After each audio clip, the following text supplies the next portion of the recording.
Hi, good morning. Good morning guys. Alam mo ba na ang tipaklong ay nagbibigay sa atin ng swerte? Hindi nyo lang ba namalayan kapag pumapasok ito sa ating bahay o dumapo sa ating kamay, may dala itong swerte na nagpapahiwatig sa atin.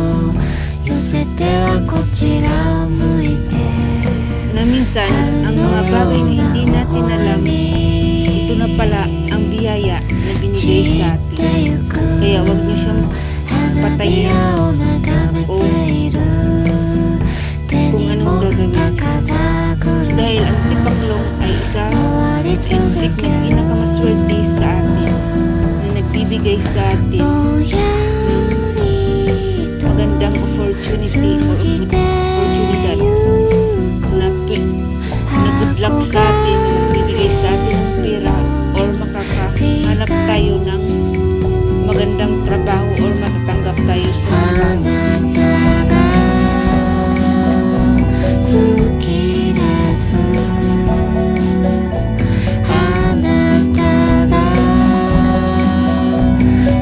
Tipaklong sa English, grasshopper.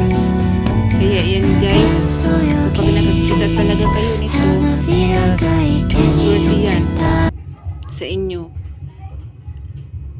Dahil makakatanggap talaga kayo ng pera.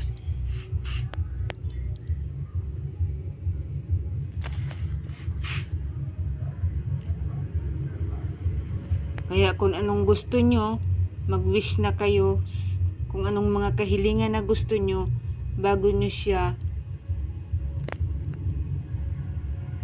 pakawalan. Wag nyo lang siya guys patayin, dahil masama naman yung kapag pinatay nyo siya. Ayun lang guys. Grasshopper is lucky. Thanks for watching.